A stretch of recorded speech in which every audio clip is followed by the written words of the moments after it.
কাল থেকে এসআইআর এর শুনানি পর্ব শুরু হবে। আর এই নিয়ে তৃণমূলের জয়প্রকাশ মজুমদার তিনি বলছেন, গোটাটা জুড়ে আতঙ্কের পরিবেশ এতটাই ভয় জাগানো যে লোকে বলছে সোজা নেই তো ইসিআই আ জায়গা। কটাক্ষ জয়প্রকাশ মজুমদারের। কাদের কখন ডাকবে, কত দূরে ডাকবে, চিঠি পৌঁছবে কিনা, কি ডকুমেন্ট নিয়ে আসবে, সমস্তটাই একটা আতঙ্কের পরিবেশ। একজন আত্মহত্যা, একজন মারা গেছে, আবার আপনারা শুনেছেন 2 ছেলেকে তাদের নোটিশ পাঠানো হয়েছিল, সেই চিন্তায় হার্ট অ্যাটাক হয়ে মারা গেছেন। এই মৃত্যু মিছিল চলছে এবং সবথেকে বড় কথা, সারা ভারতবর্ষে রসিকতা শুরু হয়েছে যে মা ছেলেকে ঘুম পাড়াচ্ছে। সেই যে বিখ্যাত সিনেমার ডায়লগ সোজা নেই তো গব্বর আ জায়গা, এখন বলছে সোজা নেই তো ইসিআই আ জায়গা, ইলেকশন কমিশন আ জায়গা। অনেকে আবার খারাপভাবে ইলেকশন কমিশনের চিফ যিনি মুখ্য নির্বাচন আধিকারিকের নাম করে বলছে যে ও এসে যাবে, ঘুমিয়ে পড় বাবা। এই রকম কিন্তু আমরা কোনোদিন চাইনি যে ইলেকশন কমিশন সাধারণ মানুষের কাছে ত্রাস হয়ে উঠবে। কাল থেকে শুরু এসআইআর শুনানি। 32 লক্ষ আনম্যাপের জন্য ধাপে ধাপে হবে শুনানি। ইতিমধ্যেই শুনানির জন্য মাইক্রো অবজারভার নিয়োগ, তথ্য যাচাই প্রক্রিয়া নির্বিঘ্নে শেষ করাতে আগেই নির্দেশ দিয়েছে নির্বাচন কমিশন। আর এই নিয়ে জয়প্রকাশ মজুমদার তিনি বলছেন, গোটাটা জুড়ে আতঙ্কের পরিবেশ এতটাই ভয় জাগানো যে লোকে বলছে সোজা নেই তো ইসিআই আ জায়গা। কটাক্ষ জয়প্রকাশ মজুমদারের।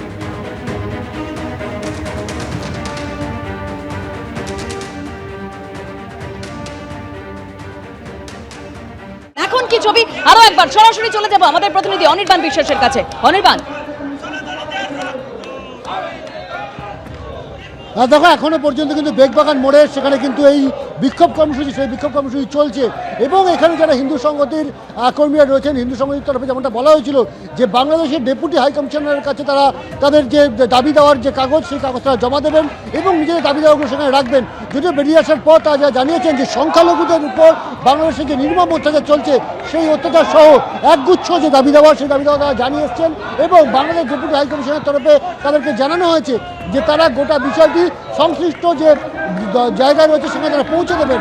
এখন দেখার যে এই যে হিন্দু সংগঠন থেকে শুরু করে বিভিন্ন সনাতনী সংগঠন তারা বাংলাদেশ ডেপুটি হাই কমিশনের কাছে আসছেন, বিক্ষোভ প্রদর্শন করছেন, ডেপুটেশন দিচ্ছেন, তার কি ফলপ্রসূ হয়। কারণ বাংলাদেশ সরকারের তরফে এখনো পর্যন্ত এই যে দীপু দাস সহ যে হিন্দু যুবক মারা গিয়েছে, যেভাবে গণহত্যা চলছে বাংলাদেশে, তাতে কিন্তু এখনো পর্যন্ত সেভাবে কোনো সদর্থক ভূমিকা নেওয়া। একদম অনির্বাণ, বাংলাদেশে নৈরাজ্যের পরিস্থিতি এবং তার প্রতিবাদ কিন্তু কলকাতাতে যে ছবি আপনারা দেখতে পাচ্ছেন, বেগবাগানে অবস্থান বিক্ষোভ হিন্দু সংহতির তরফে দেখানো হচ্ছে। বাংলাদেশের কি ছবি, সেখানে আইনের শাসন কোথায়? কেন এই প্রশ্ন উঠছে?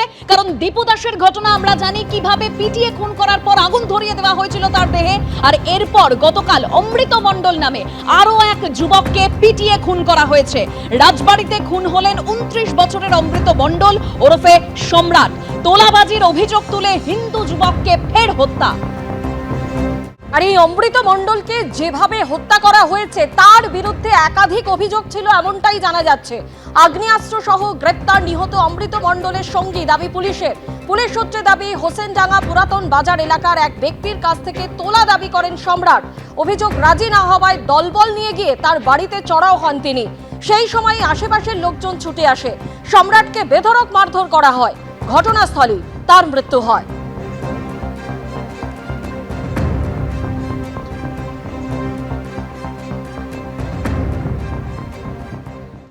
বাংলাদেশে হিন্দু নিধন, গতকালও অমৃত মণ্ডল নামে এক যুবককে হত্যা করা হয়েছে এবং তারই প্রতিবাদে বিক্ষোভ বাংলাদেশের ডেপুটি হাই কমিশন অর্থাৎ বেগবাগান পর্যন্ত ইতিমধ্যেই সনাতনীদের সেই মিছিল পৌঁছে গেছে। সেখানে পুলিশ সেই মিছিল আটকে দিয়েছে এবং পুলিশের তরফে যেটা বলা হয়েছে যে 3 জন প্রতিনিধি দল তারা যেতে পারবেন ভেতরে এবং গিয়ে ডেপুটেশন জমা দিতে পারবেন। সেই মতো 3 জনের প্রতিনিধি দল ভেতরে গিয়েছেন। তবে পুলিশের তরফে বেগবাগানে কড়া নিরাপত্তার ব্যবস্থা করা হয়েছে। একেবারে সেই ছবিটা আপনাদের সামনে তুলে ধরবো। 2 প্রতিনিধি সেখান থেকে আমাদের সঙ্গে রয়েছেন, একদিকে ব্রতদীপ ভট্টাচার্য, অন্যদিকে অনির্বাণ বিশ্বাস। শুরুতেই অনির্বাণ, কি ছবি এই মুহূর্তে?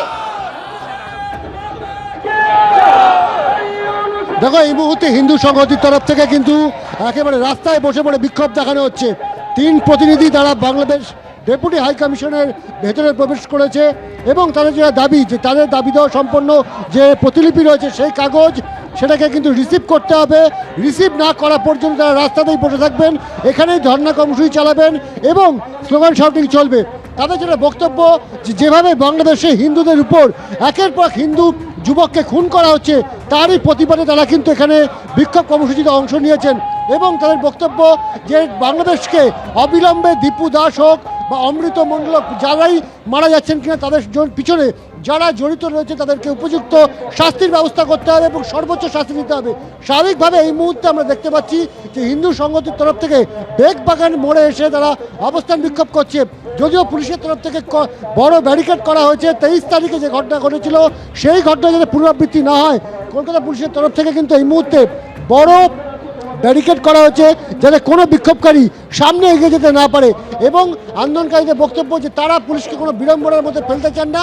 তাদের যে দাবি দেওয়া সেটা সম্পূর্ণ বাংলাদেশ ডেপুটি হাই কমিশনকে কেন্দ্র করে, তাই তারা সেই কমিশনের কাছে সেই প্রতিলিপি জমা দেবেন এবং এর মধ্যে দিয়ে বাংলাদেশের অন্তর্বর্তীকালীন সরকার এবং তার প্রধান উপদেষ্টা মোহাম্মদ ইউনূসের কাছে বার্তা পৌঁছাতে চান যে সংখ্যালঘু হিন্দু হোক, সংখ্যালঘু খ্রিস্টান হোক, তাদের উপরে যে অত্যাচার নামানো হচ্ছে সেই অত্যাচার অবিলম্বে বন্ধ করতে হবে।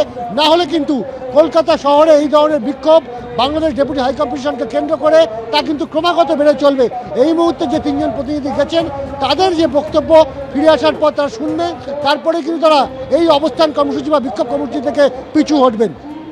একদম অনির্বাণ, তুমি আমাদের সঙ্গে থাকো। এই মুহূর্তে অবস্থান বিক্ষোভের ছবি দেখতে পাচ্ছেন হিন্দু সংহতির তরফে এবং তাদের যেটা দাবি, যেভাবে বাংলাদেশে হিন্দু নিধন চলছে সেখানে হিন্দুদের নিরাপত্তা দিতে হবে, অবিলম্বে সেটা বন্ধ করতে হবে হিন্দু নিধন, এবং এই মর্মে ডেপুটেশন দিতে গিয়েছেন তাদের সদস্যরা। আপনি এমন কিছু করবেন না যে কারণে পুলিশকে বিড়ম্বনায় পড়তে হয়। আমাদের লড়াই পুলিশের বিরুদ্ধে নয়, তারপরে বলছি আমাদের লড়াই পুলিশের বিরুদ্ধে নয়, বরং আমাদের লড়াই এই পুলিশকে তাদের বাচ্চাদের স্বার্থে এই পুলিশের বাড়ির আক্রান্ত না হয় তার জন্য আমাদের লড়াই এই পুলিশের বাড়ির যে বাচ্চা বাচ্চা ছেলে মেয়ে তারা যেন ইসলামিক জিহাদের বলি না হয় তার জন্য আমাদের এখানে আমরা ডেপুটেশন দিতে এসেছি। পুলিশ বলেছেন যে ওনারা 3 জনকে অ্যালাউ করবেন। আমাদের 3 জন রজত রায়, সুন্দর গোপাল দাস এবং